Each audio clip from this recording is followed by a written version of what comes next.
So, World War II ended. Hooray! For the people living in Europe in 1945, winning felt suspiciously like standing in the smoldering crater of your own house. Entire cities were basically geological features now.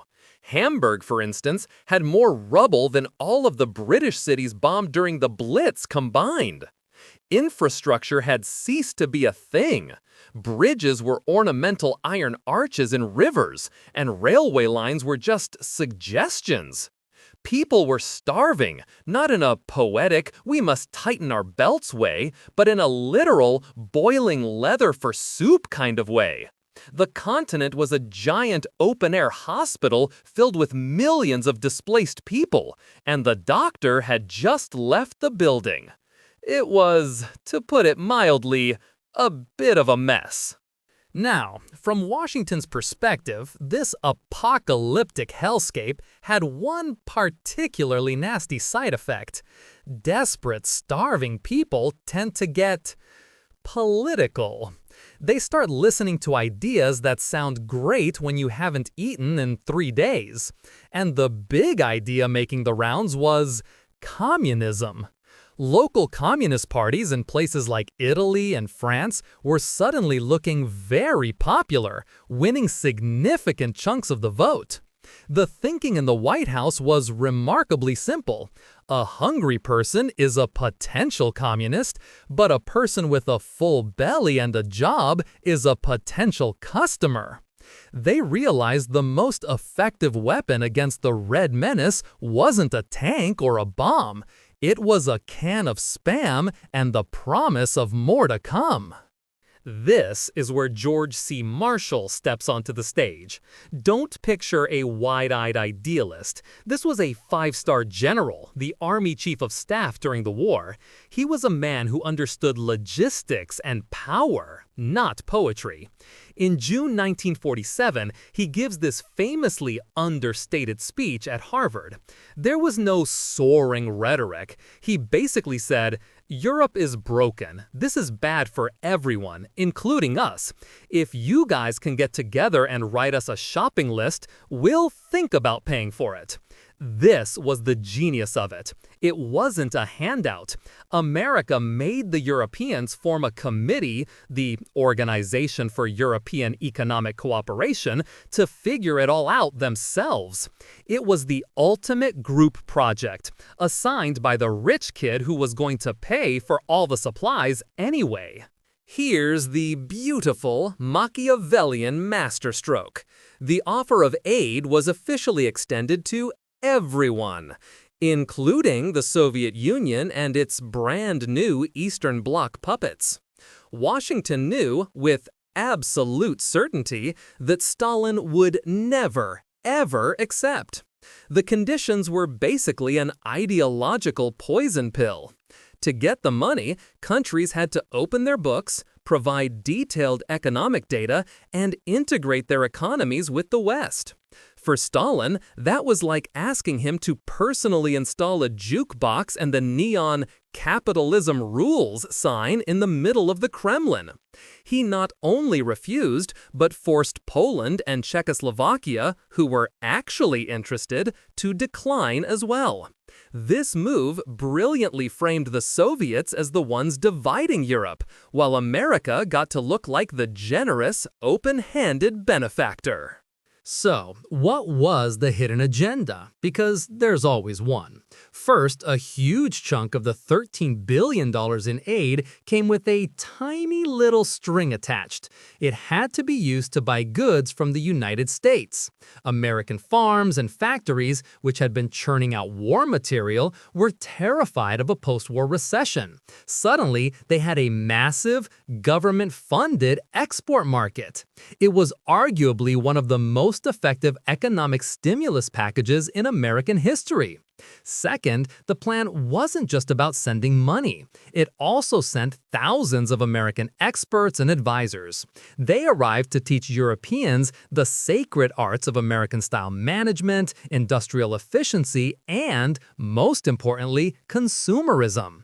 The goal wasn't just to rebuild Europe's factories, but to create stable, capitalist trading partners who would buy American products for decades. It wasn't charity, it was a long-term investment in creating a world safe for American business.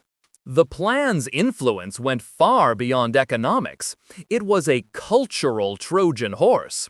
Along with tractors and machine parts came a flood of American culture. Hollywood movies, jazz music, Life magazine, and brands like Coca-Cola became symbols of modernity and prosperity. This was so pervasive that the French, with their typical flair for dramatic complaint, coined the term Coca-Colazation. There were literal protests where French communists would publicly smash Coke bottles, decrying this sugary invasion. What they understood was that this wasn't just about soft drinks. Every bottle of Coke was a little taste of the American dream. It was an insidious, brilliant way to sell an entire political and economic system. You can't fight an ideology you've come to associate with cool movies and refreshing beverages.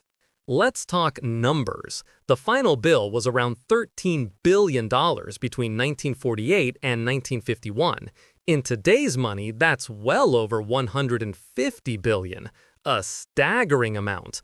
And it did work, sort of. The economies of participating countries grew by 15 to 25% during this period. West Germany's famous Wirtschaftswunder, or economic miracle, is often held up as the poster child for the plan's success. They went from ruins to Europe's industrial powerhouse with terrifying speed.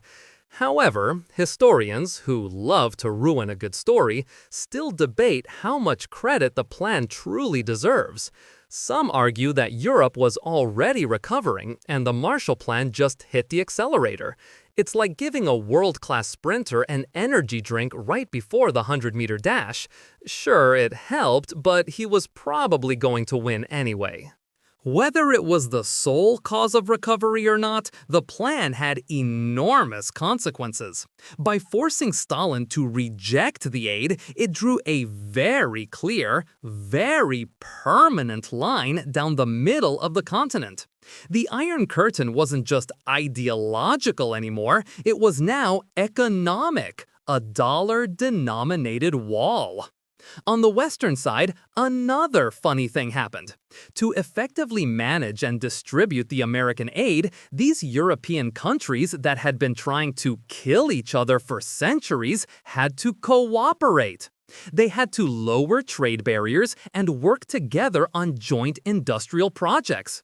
This forced collaboration laid the essential groundwork for what would, decades later, become the European Coal and Steel Community, and then the European Economic Community, and eventually the European Union. America basically locked its bickering children in a room with a giant pile of money and told them not to come out until they learned to share. So, was the Marshall Plan the most noble act of altruism in modern history? Of course not. Don't be ridiculous. It was a calculated, breathtakingly successful act of strategic self-interest. It contained the Soviet Union without firing a shot, it created a massive export market for the US economy, and it rebuilt Europe in an image that was stable, capitalist, and friendly to American interests. It was foreign policy, public relations, and a corporate buyout all rolled into one tidy package. A plan that simultaneously makes you look like a global hero, enriches your own country, and kneecaps your greatest ideological rival? That's not charity, that's just exceptional business. If you enjoyed this video, please like, comment, and subscribe to our channel for more historical insights. Thanks for watching, nerds!